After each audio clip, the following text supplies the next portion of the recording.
하나님의 말씀은 데살로니가 전서 5장 16절에서 18절까지의 말씀입니다.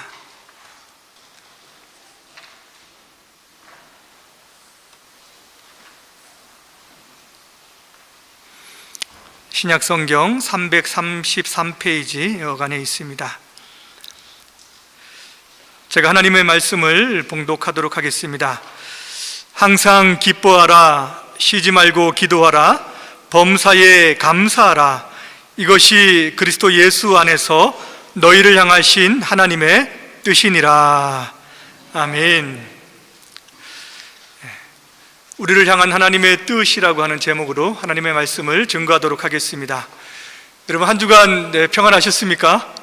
네, 8일이 입동이었더라고요. 보니까는 이제 본격적으로 겨울에 들어갑니다. 모두 건강하시기를 바라고요. 저는 일주일 동안 지내면서 지난주에 못 뵈었던 분들을 이제 전화를 통해서 이렇게 안부를 전하곤 했습니다. 장로님이 요람을 하나 주셨는데 아마 올해 거는 아니었던 것 같아요. 전화를 했더니 한 3년 정도 안 나오신 분들하고도 통화가 돼서 아유, 잘됐다, 이 기회에 하나님께서 마음을 좀 열어주셔서 그분들도 함께 신앙생활을 할 수 있는 힘을 주셨으면 좋겠다라고 이렇게 기도했습니다. 제가 오늘 여러분들과 함께 나누고 싶은 말씀은 하나님의 뜻에 대한 내용입니다. 신자는 하나님을 만나고 또 하나님의 백성이 되고 난 다음부터는 자기의 뜻이 아니라 하나님의 뜻을 찾고 추구합니다. 여러분, 아이들한테 이런 말 하잖아요. 하나님이 너희에 대한 하나님의 뜻이 있다라고 이렇게 어릴 때부터 이야기를 합니다. 그래서 어른이 되어 가면서부터 이제 정말 하나님이 내게 주신 뜻이 무엇일까 찾지요. 어떤 전공을 택하면 좋을까, 이것일까 저것일까, 또 어떤 사람을 만나는 것이 하나님의 뜻일까, 이 사람일까 저 사람일까 라는 그런 생각을 하면서 기도하기도 합니다. 이 직장 저 직장을 생각하기도 하고요. 또 어떤 교회를 가서 섬기는 것이 좋을까, 하나님이 나한테 딱 맞는 그런 곳으로 인도하는 것일까 라는 생각을 합니다. 또 때로는 어려운 일을 경험하게 되면은 지금 있는 이것에 대한 하나님의 뜻은 무엇일까라고 하는 생각을 많이 하고 또 애를 쓰지요. 이제 우리가 하나님의 뜻 그러면은 좀 신비롭고 감추어져 있다라고 생각을 합니다. 그래서 심히 걱정이 되고 고민이 되고 갈등이 되는 그런 내용들이 있을 때는 기도를 많이 하시는 분들, 목사님이건 장로님이건 또 권사님이건 찾아가서 자기의 마음을 털어놓기도 하고 또 그런 것에 대한 하나님의 뜻이라고 생각되는 그런 대답을 얻고 싶어 하기도 하죠. 한국 같으면은 기도원 같은 것이 많잖아요. 가가지고 정말 기도하면서 또 금식 기도하면서 또 다른 분들에게 상담 받아가면서 또 신령한 분이라고 하는 그런 분들의 내용들을 들어가면서 우리가 조언을 듣기도 합니다. 참고로 하나님의 뜻에 대해서 이런 부분에 관심이 많은 분들이 있다면은 이제 제럴드 시처라고 하는 분이 쓴 하나님의 뜻이라고 하는 책이 있어요. 성서 유니온에서 나온 책인데 제가 책 광고를 하려고 하는 것이 아니라 그런 부분에 대해서 많은 도움을 받을 수 있고 하나님의 뜻을 찾는 올바른 태도를 우리가 이제 배울 수 있습니다. 제가 오늘 하나님의 뜻을 말씀하는 것은 우리 시온교회가 어려운 과정을 겪고 또 변화의 시간들을 이렇게 가지고 있습니다. 그러면서 심적으로 어려운 분들도 많이 있고 또 개인적으로 힘겨운 시간을 보낸 분들이 많이 있을 줄 압니다. 과연 이 시기에 나는 무엇을 어떻게 해야 하는가, 나를 향하신 또 우리 공동체를 향하신 하나님께서 바라시고 원하시는 뜻이 무엇인가라고 하는 그런 생각, 하나님의 뜻이 정말 무엇인가라고 하는 것, 크든 작든 아마 모든 분들이 그런 생각을 한번 해보면서 기도하고 또 대화를 나눴을 줄 압니다. 여러분, 눈에 보이는 모든 현상들에 대해서, 우리 앞에 보이는 모든 것들, 지금 이 땅에 이루어지고 있는 모든 것들에 대해서 하나님의 뜻이 이것이다라고 정확하게 우리가 해석하고 아마 이야기할 수는 없을 거예요. 근데 하나님께서는 성경 말씀을 통해서 말씀이신 하나님이라고 기도 시간에 이야기하셨지 않습니까? 말씀이신 하나님께서 분명하게 이것이 하나님의 뜻이다, 이것이 내 뜻이다 라고 이렇게 말씀하신 내용들이 있습니다. 성경을 보게 되면은 이것이 내 뜻이라고, 하나님의 뜻이라고 말씀하신 부분이 있어요. 오늘 우리가 읽었던 본문 가운데에 기뻐하고 기도하고 감사하는 것, 이것은 하나님의 분명한 뜻입니다. 이것은 어떤 상황이든지 어떤 환경이든지 어떤 형편에 있든지 이것은 분명하게 내게 주시고 우리 모두에게 주시는 하나님의 뜻이라고 하는 거죠. 오늘 말씀을 통해서 이 세 가지가 어떻게 분명하게 지금 우리를 향한 하나님의 뜻이 될 수 있는가라고 하는 것을 좀 더 살펴보고자 합니다. 가장 먼저는 항상 기뻐하는 것입니다. 하나님께서는 우리 모두가 항상 기뻐하기를 원하세요. 여러분, 부모님들은 자녀들이 기뻐하고 즐거워하기를 반드시 원합니다. 행복해 보이잖아요. 하나님께서도 하나님의 자녀들이 기뻐하기를 원하십니다. 기쁨은 굉장히 좋은 감정입니다. 여러분, 웃으면 복이 와요라고 하는 TV 프로 기억나시죠? 웃는 얼굴에 침 못 뱉는다라고 하는 그런 옛말도 있죠. 기쁘고 즐거운 마음들은 다른 사람들에게도 전파되고 다른 사람들도 유쾌하게 합니다. 이 기쁨이라고 하는 것이 굉장히 좋은 감정이라고 하는 것을 알지만 어떻게 항상 기뻐할 수 있느냐라고 하는 거죠. 항상 기뻐하는 것은 어렵잖아요. 이건 감정이기 때문에 뭔가 좋은 일이 있어야지 기쁨이라고 하는 것이 찾아오는 것이지, 어려운 환경과 형편을 만나다 보면은 걱정과 근심이 더 많습니다. 당장에 마음의 분노가 일어나기도 하고 우울한 마음 가운데 빠지기도 한다는 거예요. 그래서 기뻐하라고 하는 것은 좋은 말씀인 것은 알겠는데 항상 기뻐하는 것은 참 순종하기 어려운 말씀이 아닌가라고 하는 생각이 들지요. 그렇습니까, 여러분? 하나님께서는 항상 기뻐하라라고 말씀하죠. 왜 그러냐면 신자는 이것을 할 수 있기 때문에. 왜 그렇죠? 신자가 기뻐하는 것은 그런 주변의 환경에서부터 오는 것이 아니기 때문입니다. 우리에게 기뻐하라고 하는 이 기쁨은 주변의 환경을 통해서 오는 것이 아니라 바로 하나님으로부터 오기 때문에 그렇습니다. 이 기쁨은 하나님과 바른 관계 속에서 나오는 열매입니다. 우리가 주님 안에 있기 때문에 주님께서 주시는 은혜고 또 축복이라고 하는 거예요. 그래서 신자는 어떤 환경과 형편이든지 하나님 안에 있기만 하면은 이 기쁨을 잃어버리지 않을 수 있습니다.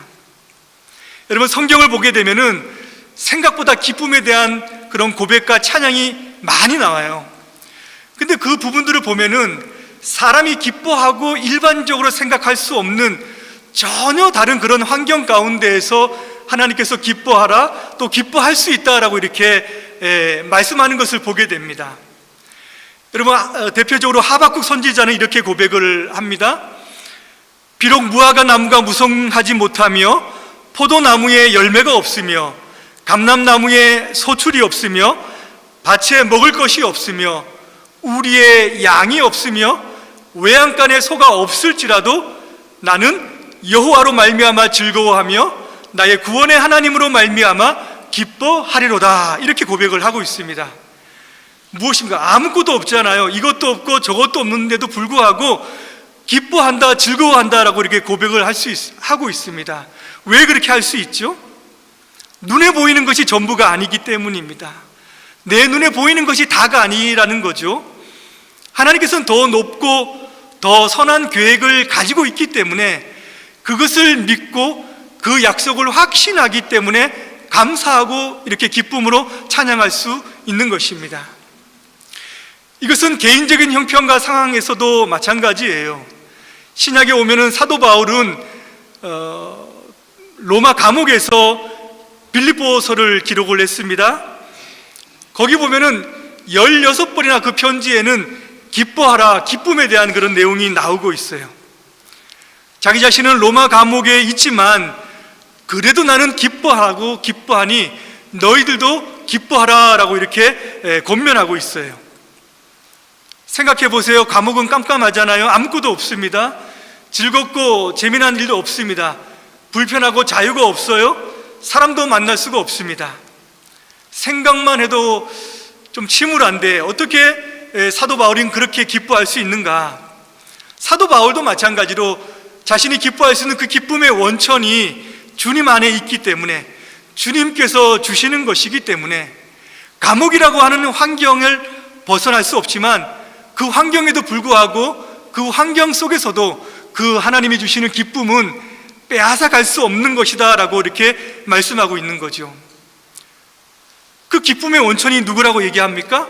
하나님이라고 얘기합니다. 하나님이 함께 계시는 한, 하나님께서 나와 함께 하시는 한 기뻐하지 않을 이유가 없다라고 고백을 하는 거죠. 여러분, 주변을 잘 한번 보시기 바랍니다. 재물이 많은 것으로 기쁨의 이유를 삼았던 사람들은 재물이 사라지면은 기쁨도 사라지는 거죠. 건강이 왕성했던 것으로 그렇게 힘을 가지고 있었던 사람들은 그 건강이 약해지면은 기쁨도 약해지는 거예요.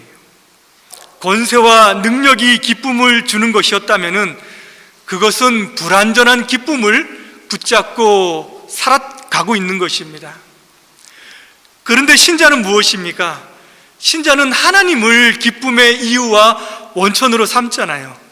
그래서 그 기쁨은 영원한 것이고 어떤 환경 가운데에서도 빼앗길 수 없는 겁니다. 하나님은 영원하신 분이고 하나님은 영원토록 우리와 함께 존재하시는 분이기 때문에, 하나님은 힘겹고 어려운 상황 속에서 아파한 모든 성도분들을 향해서 기뻐하라 말씀합니다. 이것은 그냥 웃으라라고 하는 말씀이 아니죠. 주님께서 여전히 행하실 일을 기대하라라고 하는 그런 말씀입니다.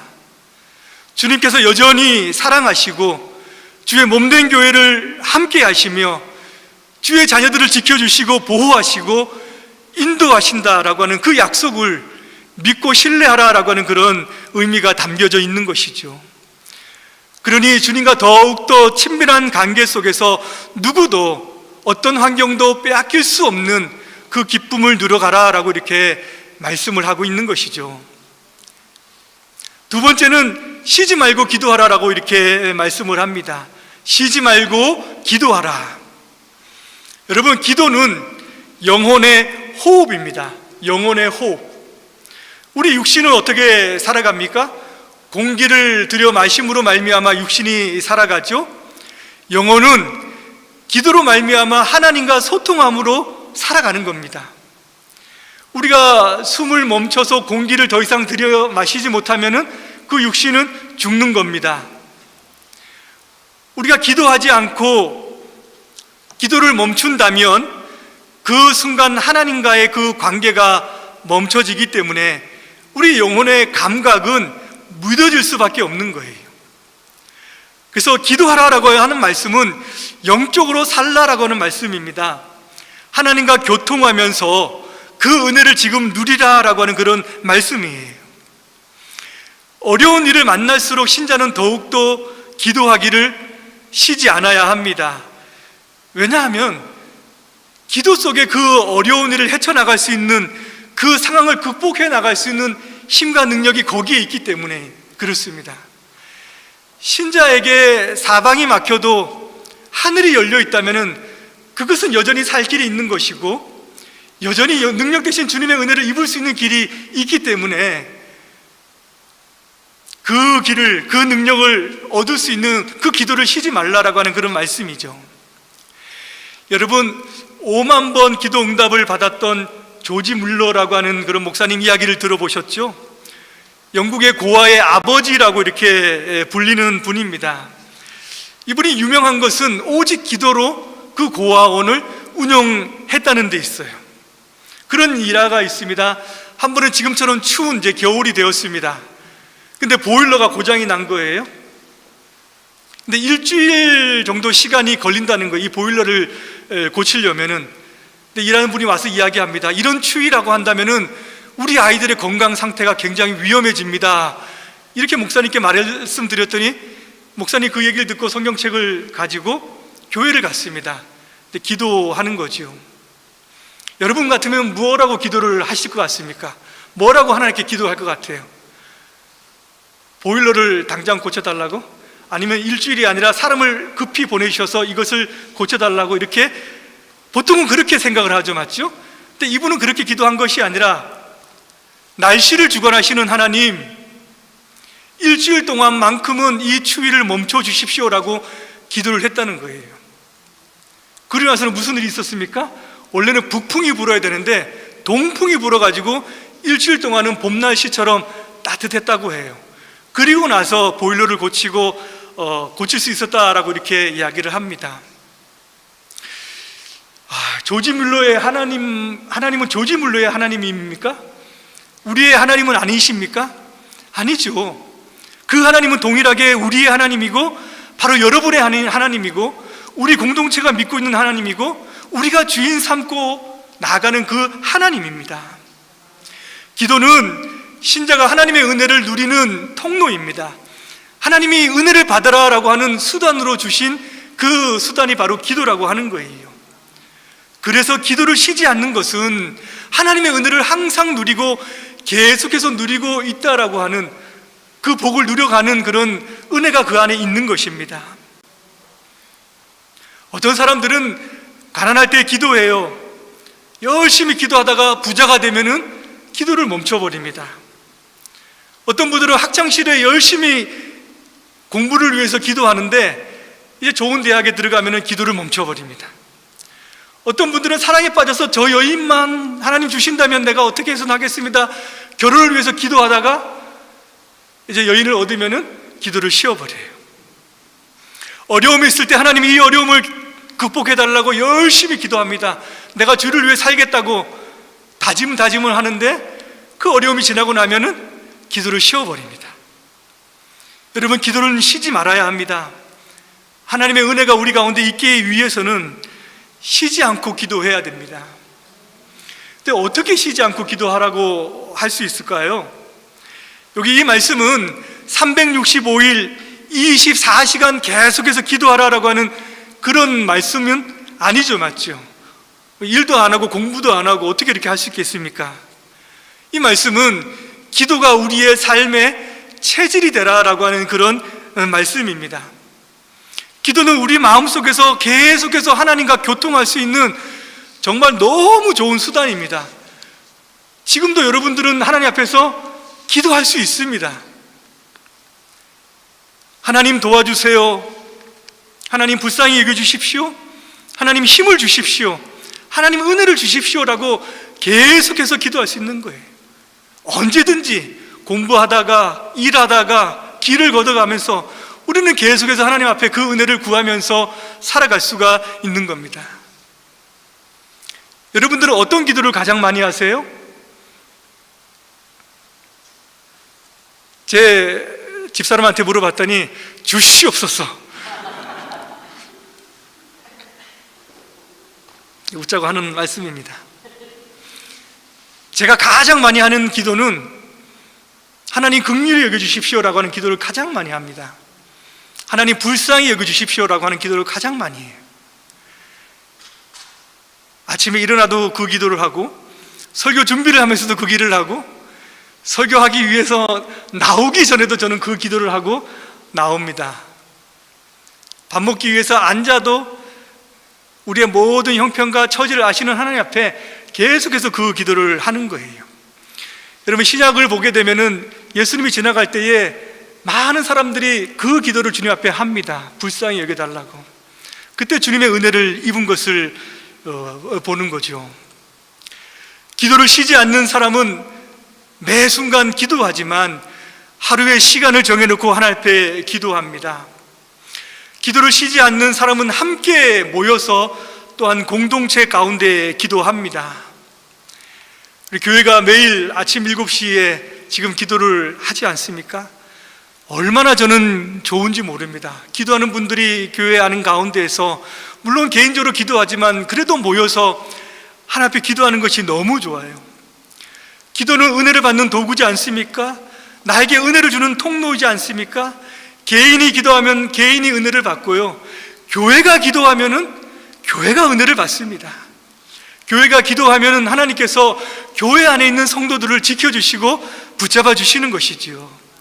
그래서 쉬지 말고 기도하라라고 하는 이 말씀은 지속적으로 우리 모든 공동체가 하나님의 은혜를 누리라라고 하는 그런 말씀과 동일한 말씀입니다. 이렇게 우리가 기도를 해 나갈 때에 하나님께서는 우리 마음 가운데에 낙심치 않는 마음을 주세요.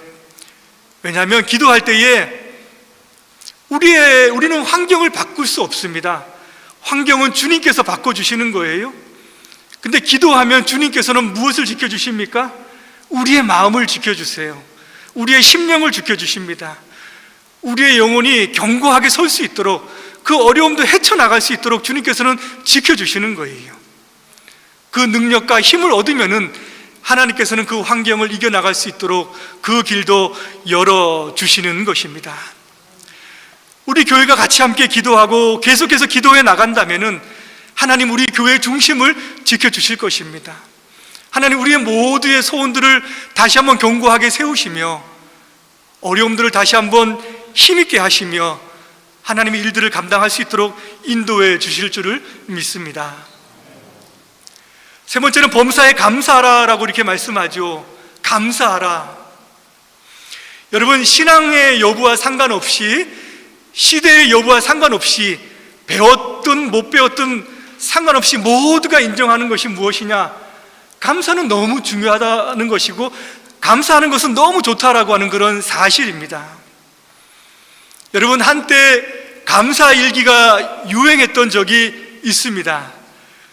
그 중심에 미국의 오프라 윈프리라고 하는 한 여성이 있었죠. 한때 불행한 삶을 살았는데 그는 현재 미국에서 가장 존경받는 인물 가운데 한 사람이 되었습니다. 그녀의 삶을 일으켰던 것이 매일 5가지 감사의 제목을 적었던 일기에 있었어요. 자기 자신이 고백을 합니다. 그 감사 일기를 쓰면서 그녀가 깨달았던 것은 인생에서 무엇이 소중한지를 알았고 삶의 초점을 어디에 두어야 되는지를 자기가 발견했다라고 해요.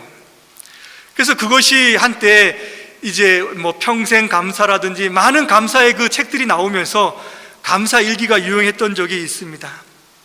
감사는 좋습니다. 저희들도 코로나 시작했었을 때 아이들과 함께 모여서 감사 일기를 했던 적이 있어요. 아주 신기합니다. 아주 재밌습니다. 한번 해보시기 바랍니다. 은혜가 있습니다. 근데 이렇게 감사가 좋은 것을 알지만 여러분, 사람들은 일반적으로 무엇 때문에 감사합니다라고 이렇게 생각을 해요. 어떤 조건이 있어야지요. 어떤 이유가 있어야지 감사를 하지요. 사업이 잘 되면은 감사하지요. 이제 진급하거나 월급이 오르면 감사하고, 우리 자녀들이 상급학교에 올라가면 우리는 이제 당연히 감사를 합니다. 시험에 합격하면 감사하지요. 근데 여러분, 이런 감사는 사실은 세상에 있는 모든 사람들이 다 할 수 있는 감사잖아요. 꼭 신자가 아니어도. 하나님께서는 좀 더 특별하게 범사에 감사하라라고 이렇게 말씀을 합니다. 범사에 감사하라. 이 범사라고 하는 말씀은 어떤 형편에서든지 모든 일에 무슨 일이 있어도 감사하라라고 하는 말씀입니다. 좋을 때만 아니라 좋지 않을 때도 감사하고, 사소한 일뿐만 아니라 큰 일에도 감사하고, 동일하게 감사하고, 성공이든 실패하든 순경이든 역경이든 내 마음에 맞든 내 마음에 맞지 않든 모든 환경과 순간 가운데에 감사하라라고 하는 그런 명령입니다. 여러분, 누가 이 명령을, 누가 어떻게 어떤 형편에서든지 무슨 일을 만나든지 내가 원하지 않든 하나님 앞에 감사할 수 있겠습니까? 누가 그렇게 감사할 수 있겠습니까? 그것은 전적으로 하나님을 신뢰하는 사람이, 신뢰하는 신자가 그것을 할 수 있습니다. 그래, 우리의 인생과 우리의 교회가 하나님 앞에 있는 한 어떤 상황을 만나든지 하나님께서 모든 것을 협력하여서 선을 이루게 하실 것이다. 우리가 잘한 것이나 못한 것이나, 또 우리가 좋은 일을 행한 것이나, 또 죄악을 행한 것이나, 우리가 강할 때나 약할 때나 모든 형편에서든지 우리를 향하신 하나님의 뜻은 변함없으시며 우리를 거룩한 백성으로 이끌어 가시며 우리를 사랑하시는 그 사랑의 은혜는 포기되지 않는 것 아닌가. 하나님이 이 세상을 주관하시고 여전히 우리의 인생을 이끌어 가시는 분 아닌가. 하나님의 계획과 하나님의 뜻 가운데에 그분의 손을 벗어나서 이루어지는 일이 있는가. 하나님은 모든 것을 이끌어 가실 것이다 라고 전적으로 하나님을 신뢰하고 하나님을 믿고 하나님을 의지하는 그 사람은 어떤 형편을 만나든지 감사할 수 있습니다. 많은 분들이 어려움을 겪고 나면 배우는 것이 있잖아요. 아, 이게 내 능력으로 되는 것이 아니었구나, 이게 하나님의 은혜였구나 라고 하는 것을 배우면서 감사를 이제 배우게 되는 것이죠. 건강에 어려움을 경험하고 나고 나면은 이 건강한 게 이게 내가 잘 먹고 내가 운동해서 된 것이 아니라 그것도 하나님께서 붙잡아 주셨던 것이구나 라고 하면서 우리는 감사하는 것을 배우게 됩니다. 여러분, 지난 코로나를 지나가면서 사람들이 한 목소리로 했던 것이 있지요. 무엇이었습니까? 이제까지 누렸던 것들이, 이제까지 했던 것들이 당연한 것이 아니었구나라고 하는 것을 우리는 다 알았습니다. 다 그렇게 얘기하지 않았습니까? 당연한 게 아니었어. 하나님이 은혜를 주신 것이었어. 주일에 함께 모여서 예배하고 함께 찬양하고 함께 모여서 성경 공부를 하고 교제를 하면서 서로 밥을 먹으면서 차를 마시면서 이야기할 수 있는 그 모든 것들이 당연한 것이 아니었다는 거예요. 우리는 내 권리처럼 생각했는데 내 권리가 아니라 하나님이 은혜를 주셨기 때문에 우리가 그 순간들도 누릴 수 있었다는 것을 우리가 다 알았잖아요. 맞죠? 인간은 눈에 보이지 않는 이 바이러스 하나 제어할 수 없는 연약한 인간이다라고 하는 것을, 약한 존재라고 하는 것을 깨달으면서 한순간도 하나님의 은혜가 아닌 것이 없구나라고 하는 것을 우리가 배웠습니다. 그래서 우리의 예배를 조금 더 소중히 여기고 만남을 소중히 여기고 또 우리에게 주신 건강과 삶을 소중히 여기는 것을 우리가 그 순간을 통해서 배우지 않았습니까? 하나님은 이런 일들을 통해서 하나님을 배우게 하시고 또 우리 모든 성도들의 신앙을 성숙하게 이끌어 가신다는 거예요. 감사했으면 좋겠습니다. 모든 것이 잘 되었기 때문에 그런 것이 아니죠. 하나님이 여전히 일하시기 때문에, 은혜와 사랑과 능력을 베푸시기 때문에, 그분의 사랑은 힘이 없기 때문에 우리를 참되고 바른 길로 인도하시는 은혜가 여전히 멈추지 않기 때문에 가장 좋은 곳으로, 가장 선한 것으로 인도하시는 주님이시기 때문에, 그것을 바라볼 수 있기 때문에 우리는 감사할 수 있는 것입니다. 마지막으로 이 명령을 하시는 그 이유가 무엇일까요? 하나님은 왜 기뻐하고 기도하고 감사하는 것이 하나님의 뜻이라고 이렇게 말씀을 하실까요? 여러분, 기쁨이 넘치고 기도가 충만하고 또 서로 감사하는 곳이 있다면 그것은 어떤 곳일까요? 그것은 행복한 곳입니다. 그것은 행복한 곳이에요. 웃으면서 즐겁게, 어려워도 건교하게 서 있으면서 서로를 위해서 자꾸 기도하고 격려하고 감사하는 그것은 분명하게 행복한 곳입니다. 이것이 예수 그리스도 안에 있는 그 하나님의 뜻이라고 한다면은, 하나님의 뜻은 성도들의 행복입니다. 주의 자녀들이 모여서 예배하고 교제하는 그곳이 행복한 곳이 되기를 원하고 그 마음을 가지고 살아가기를 바라시는 것이 하나님의 뜻이라고 하는 거예요. 여러분, 교회에서 행복 그러면은 너무 세상적이지 않나, 이런 느낌 안 드십니까? 저는 그런 느낌이 들었어요. 교회 그러면은 사명, 복음, 전도, 하나님의 뜻을 이루고 이런 마음이 많이 들었었습니다. 근데 목회를 하면서 교회를 섬기다 보니까 참으로 주의 모든 백성들이 주님을 섬기면서 행복하게 살았으면 좋겠다라는 그런 마음이 크더라고요. 그것이 기도의 제목이 되었습니다. 말씀을 마무리합니다. 항상 기뻐하고 쉬지 말고 기도하고 범사에 감사하라 라고 하는 이 하나님의 뜻을 통해서 행복한 공동체로, 하나님을 기뻐하는 공동체로 나아가는 은혜가 있기를 주님의 이름으로 축복합니다. 네, 기도하겠습니다.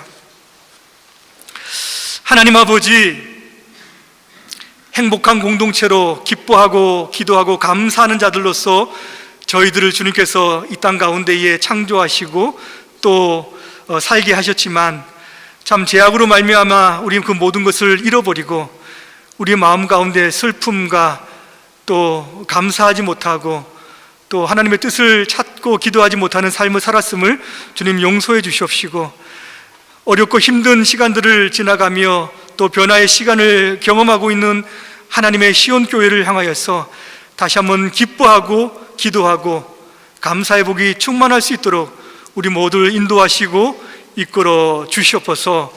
감사드리며 예수님의 이름으로 기도드리옵나이다. 아멘.